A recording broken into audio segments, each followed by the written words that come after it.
खैर आगे बढ़ते हैं। 2021 में शानदार रिटर्न, अब 2022 में भी क्या प्रदर्शन ऐसे ही जारी रहेगा? इस पे बातचीत करने के लिए हमारे साथ आज एक बहुत ही खास मेहमान जुड़े हैं। स्वरूप मोहंती हैं, उनसे आज हम बातचीत करते हैं। स्वरूप सर, बहुत बहुत शुक्रिया। First of all thank you very much. आज अच्छा लग रहा है आपसे बातचीत करके। और 2021 के अंदर तो बेहतर रिटर्न आए, 2022 के अंदर सर रिटर्न का स्वरूप क्या रहेगा? आप ही बताइए। आज स्वरूप से समझते हैं कि 2022 का रिटर्न का स्वरूप क्या रहने वाला है? तो thank you so much thank for you very much having sir. Me. जब एक साल जिसमें लार्ज कैप 30% रिटर्न दे जाता है और मिड कैप 50% दे जाता है, तो एक अलग सा एक ईयर के हिसाब से मानना चाहिए। आगे जाके ये एक रिवर्सल टू द मीन होएगा एंड ग्रोथ के हिसाब से ही बढ़ेगा। अगर आप 2021 देखें, एक बहुत ही वीक वीक बेस से आया था, तो ये ग्रोथ जब सब कुछ नॉर्मल हो जाता है तो एक स्वाभाविक था कि एक रिवर्सल होगा, जो हुआ। बट 2022 बहुत ही एक डिफरेंट ईयर है, जब हम एक अननोन से अननोन के तरफ नोन के तरफ जा रहे हैं। थोड़ा बहुत नॉर्मल सी एक्सपेक्ट करेंगे अपने लाइफ में। जो बंद पड़ा था कंट्री, वो खुल जाएगा। ऐसा नहीं कि ये कोविड खत्म हो चुका है, और ये ओमनिकॉन कैसे बिहेव करेगा वो भी थोड़ा बहुत इम्पैक्ट रखेगा। But the good part is it is going towards a non territory. ऐसा नहीं कि देश बंद हो जाएगा, काम चलेगा, एक प्रिकॉशन के हिसाब से चलेगा जब तक ये रहेगा माहौल। बट एक डेफिनेट ग्रोथ रिवाइवल चल रही है, एक रेवेन्यू रिवाइवल भी चल रही है, तो उस हिसाब से मार्केट तो हमें ठीक ही लग रहा है अगले साल के लिए भी। ओके, ठीक है। मार्केट आपको ठीक लग रहा है। आप ये भी कह रहे हैं कि ठीक है, मुश्किल हो सकती है, जैसे थर्ड वेव की बारे में बातचीत हो रही है, लेकिन फिर भी ना तो बाजार रुकने वाला है, ना ही कामकाज रुकने वाले हैं। किसी ना किसी तरीके से रास्ते ढूंढ ही लिए जाएंगे और कामकाज कर ही दिया जाएगा। स्वरूप सर, एक चीज़ मेरे को आपसे पता करनी थी। ये 2021 के अंदर हमने मिड कैप, स्मॉल कैप, सभी एसेट्स क्लास के अंदर तेज़ी देखी। ये रेयर भी मिलती है। तो क्या 2022 के अंदर ये सेगमेंटेड ग्रोथ कहाँ पे बहुत अच्छी रहेगी और कहाँ पे एवरेज रहने वाली है? क्योंकि बहुत सारे लोग ये कह रहे हैं कि 2022 का साल ना नए इन्वेंशंस का साल है, जैसे इथेनॉल वाले पे, ई व्हीकल्स पे, गवर्नमेंट के जो कंपनीज है उसका डिसइन्वेस्टमेंट होगा उस पे। तो ये 2022 में आप बहुत ज़्यादा बुलिश कहाँ पे हो? देखिए, ये एक बहुत ही इम्पोर्टेंट एक टेन्योर रहा है कोविड का। मैं ये मानता हूँ आगे जाके बिफोर कोविड और आफ्टर कोविड के हिसाब से दुनिया जाना जाएगा। ये कोविड के चलते काफी कुछ चेंज आ चुका है, जैसे आपने कहा है कि ईवी और व्हाटएवर ये ट्रेंड्स थे जो बन रहे थे, बट अभी थोड़े खुल के निकल के आ रहे हैं। एंड लोग भी इसे बहुत अच्छे से इसको महसूस भी कर रहे हैं और एक्सेप्ट भी कर रहे हैं। सो आगे जाके जैसे वर्ल्ड आप देखें, वर्ल्ड तो नॉर्मली मार्केट के हिसाब से इन्वेस्टमेंट काफी दिन से छोड़ चुका है। इंडिया जैसे large cap, mid cap, small cap invest करता है। वर्ल्ड तो उससे आगे जाके जो फ्यूचर मेगा ट्रेंड्स है उसमें इन्वेस्ट करते हैं, जिसमें ऑब्वियसली ये ईवी एक बड़ा सा ट्रेंड है जो इंडिया में भी धीरे धीरे अनफोल्ड करेगा।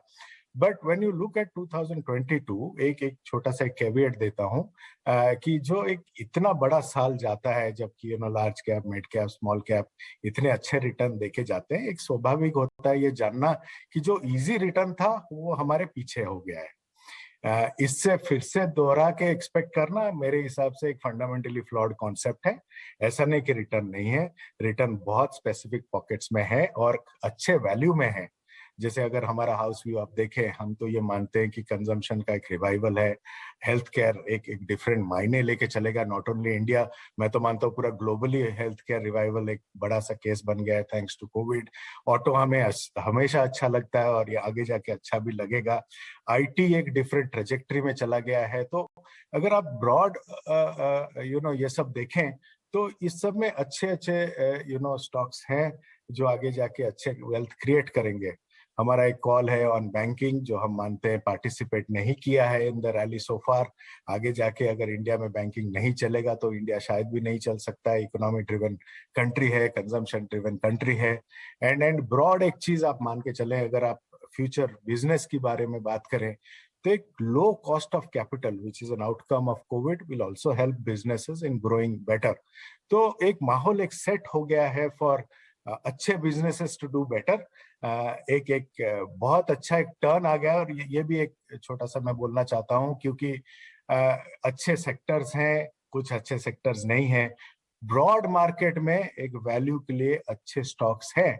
यहाँ पे एक अच्छे टैलेंट, एक अच्छे फंड मैनेजर के लिए बहुत पहले ये कहा जाता था कि ये स्टॉक पिकर्स मार्केट है, बट ये साल से एक अच्छा टैलेंट बहुत डिफरेंस बना सकता है इन पोर्टफोलियो। ये मेरा मानना है।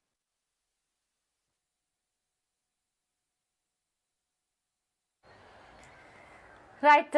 मॉर्निंग सुदीप, बहुत बहुत स्वागत है आपका 18 हाउस प्रदेश पे। प्रियंका यर, आपका पोर्टफोलियो हम देख रहे थे, एलोकेशन भी आपका उसी हिसाब से जिस लाइंस पर और जिस स्टांस पर आप हमारे व्यूवर्स को भी एडवाइस भी कर रहे हैं।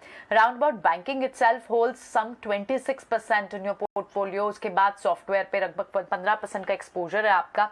सो ये स्टांस आपका, आप कह रहे हैं 2022 में भी रहेगा, तो आप अगर हमें थोड़ी सी और हेल्प कर पाए सॉफ्टवेयर में what are you focusing on, आपकी मेजर थीम्स, या फिर अगर आप किन स्टॉक्स पर ज्यादा रिसर्च कर रहे हैं, that will really help our viewers. देखिए प्रियंका, जो स्टॉक्स है वो हमारे पोर्टफोलियो में खुले हैं, anybody can check it, but broadly IT remains a focus. 3 साल पहले हमने कहा था कि एक हेल्थ केयर जैसे एक बहुत अच्छा अपॉर्चुनिटी है, क्योंकि हमेशा हेल्थ केयर रहेगा, but if you look at valuation perspective 3 साल पहले बहुत अच्छे वैल्यूएशन से हम लोग सिमिलर एक सिचुएशन पे खड़े हैं ऑन बैंकिंग। हम ये मानते हैं नेक्स्ट 3-4 ईयर्स में बैंकिंग में बहुत कुछ हो सकता है। ऐसा नहीं कि ब्रॉड सेगमेंट चलेगा, उसमें अच्छे अपॉर्चुनिटीज है। अगर वो अपॉर्चुनिटीज आप लें तो बैंकिंग एज अ सेगमेंट और अ सेक्टर और a theme can do well in the next 3 years, ऐसा हमारा ब्रॉड है व्यू। ऑफ कोर्स ऑटो में भी काफी हमें कॉन्फिडेंस है, and IT remains a core part of the portfolio, but most of the stocks that we talk about are already in the portfolio. You can always check them out.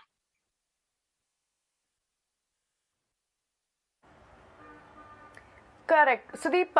Exposure आपका जिन stocks में है उनमें majorly large cap stocks हैं, और रिलायंस में देख रही थी कि रिलायंस पर भी आपका एक्सपोजर अच्छा है। Petroleum products, energy focus driven, इस वक्त कई सारे बड़े फंड हाउसेस, इंस्टीट्यूशनल इन्वेस्टर्स करना चाह रहे हैं। आप रिलायंस पर कितने बुलिश हैं? देखिए, स्टॉक स्पेसिफिक तो कहना बहुत मुश्किल है, बट ये एक लार्ज कैप पे डेफिनेटली कहना चाहता हूँ, क्योंकि ये कोविड जैसे बार बार मैं कोविड पे आता हूँ, क्योंकि ये कोविड एक ब्रॉड इम्पैक्ट है ऑन ऑल बिजनेसेस, एंड इसमें हमारा ये मानना है the large will become larger, whether it is at a company specific space or at a country specific space। जो लार्ज हैं उनका एक बहुत बड़ा एडवांटेज हो जाता है आगे जाके।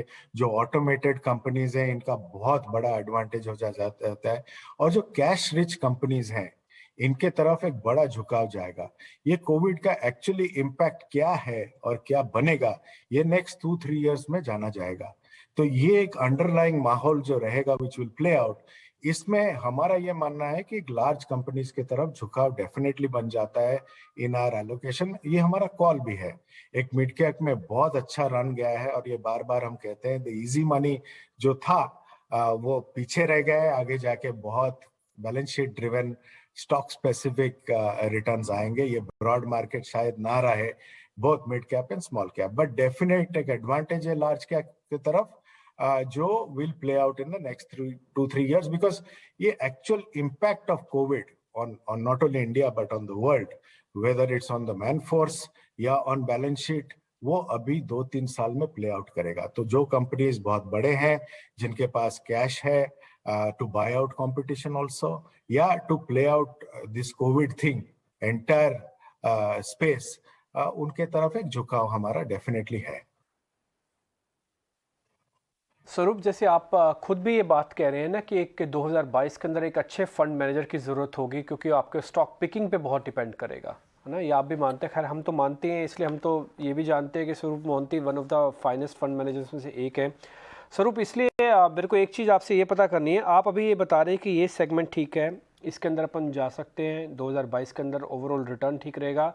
कुछ ऐसे सेगमेंट्स भी होंगे ना जहाँ पर आपको वैल्यूएशन अभी बहुत कंफर्ट नहीं आ रहा होगा, क्योंकि मार्केट के अंदर ना एक वैल्यूएशन को लेकर बहुत चर्चा होती है, और वो ऐसे होंगे कि उस जगह पर आके आप शायद अभी खरीदेंगे नहीं, या तो उसको करेक्ट होने के लिए रुक जाएंगे, या तो उसका अल्टरनेटिव ढूंढेंगे, या तो उसको कुछ ना कुछ और तरीका से उसको ट्रेड लेंगे ही लेंगे।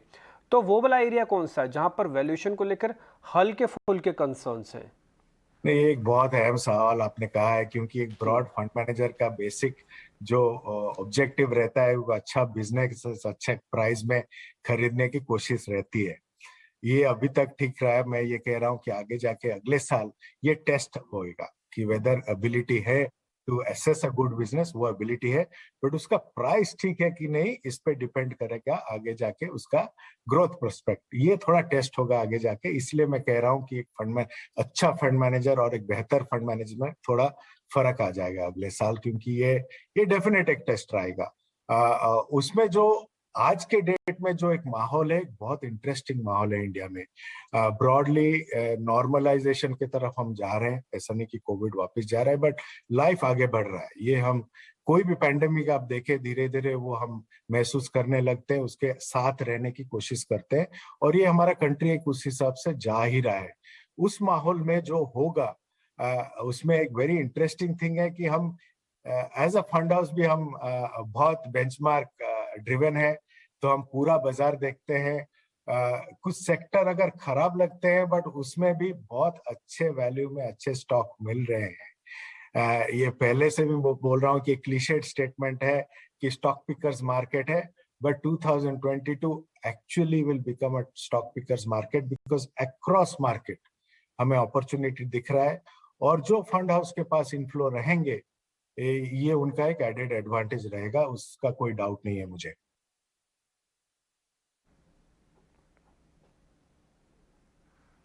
एक और चीज जानना चाहेंगे आपसे स्वरूप, क्योंकि बाजार कई बार ना बड़े बड़े फंड मैनेजर्स और इंस्टीट्यूशनल इन्वेस्टर्स या फिर जो बाजार के एक्सपर्ट हैं वो कहते हैं आप ना सिंपल भाषा में सिंपल तरीके से मार्केट के थीम्स को समझने की कोशिश कीजिए। एक बड़ी थीम रहेगी, अगर हम कहते हैं ओमिक्रॉन अब पेंडेमिक से एंडेमिक कन्वर्ट हो जाएगा, तो यानी हालांकि जो ओपन अप थीम के काउंटर्स हैं, क्यूएसआर, खाने पीने, रिटेल स्टॉक्स, ये तो ऑलरेडी स्टार्ट हो चुके हैं चलने, इसमें चर्निंग, इसमें स्मार्ट मनी ऑलरेडी आना शुरू हो चुका है। पर आपको क्या लगता है, अगर इनमें से कोई एक थीम चूज करनी हो जहां पर आपको लगता है कि 25 से 30% या फिर उसके आसपास का रिटर्न अगर पॉसिबली इन्वेस्टर्स को मिल पाएगा, तो क्या, क्योंकि लोग बाहर निकलना अब ज्यादा चाहेंगे, खाने पीने के काउंटर हो, लेजर, हॉस्पिटैलिटी, ये सारे थीम्स चलेंगे, तो उनमें से आपकी नजर कहाँ होगी जहां पर अच्छे रिटर्न्स मिल सकते हैं? देखिए, एज अ हाउस हम तो ये 4 थीम पे हमेशा बुलिश रहे हैं। हम ये मानते हैं कि इंडिया एक कंजम्पशन ड्रिवन कंट्री है। अब 2 साल आप देखें, आप बेसिकली घर में रहे हैं, तो सिर्फ जो कंजम्पशन हुआ है वो सिर्फ नीड के तरफ से हुआ है। आगे जाके अभी वांट के तरफ थोड़ा झुक रहा है, जो आप बात कर रहे हैं वो होगा। धीरे धीरे सेक्टर्स खुल रहे हैं। आप खुद देखिए, एक गाड़ी की डिमांड बढ़ रही है, एक चिप की वजह से गाड़ी डिलीवर नहीं हो रहा है, ऐसा एक टेक्नोलॉजी चेंज आया है। जिस दिन वो चिप अवेलेबल हो जाएगा उस दिन गाड़ी बिकने लगेंगे। ऐसा नहीं कि डिमांड नहीं है, बट पहले ये 2 साल पहले डिमांड नहीं था, क्योंकि हम घर में बैठे थे। That will play out in the broad market as we shift towards our want segment. जो ब्रॉड कंजम्पशन वो ब्रॉडन हो जाएगा, इसलिए हमें at this moment in the next 3 years consumption अच्छा लगता है। ऑफ कोर्स हेल्थ केयर एक री रेटिंग हो रहा है, तो हेल्थ केयर हमें बहुत अच्छा लग रहा है फिर से। बैंकिंग जो पार्टिसिपेट नहीं किया है वो एक हमें, क्योंकि आगे जाके ये क्रेडिट मार्केट भी बढ़ेगा, लोग अपने खर्चा करने लगेंगे, तो banking will come back to normalcy. धीरे धीरे जो आप कह रहे हैं कि एंडेमिक की तरफ जैसे झुकेगा, या शायद ओमिक्रॉन रहेगा, लेकिन उसके साथ हम जीना चालू करेंगे। नॉर्मलसी जब वापस आ जाएगा, जो normal 4 pillars of Indian economy है, that is banking, health care, consumption and infra, ये चलने लगेंगे धीरे धीरे। And we have 3 funds in this category that we feel that consumption, banking and health care are 3 core pillars of India. इसको तो हम perpetually मान के चलते हैं कि 10-15 साल तक ये चलेंगे। स्वरूप सर, बहुत बहुत शुक्रिया, थैंक यू वेरी मच। आज अच्छा लगा आपसे बातचीत करके और बहुत मज़ा आया, और बहुत मैं बोलूँगा कि बहुत ज़्यादा ज्ञान हमको मिला समझने का कि हाँ ओवरऑल मार्केट को कैसे समझा जाए। आपके लिए 2022 यानी कि नया साल बहुत अच्छा हो, ये हमारी शुभकामनाएं हैं आपको सर। बहुत बहुत शुक्रिया, धन्यवाद sir. Thank you. Wish you all a very happy new year. Thank you sir. खैर, हमारे साथ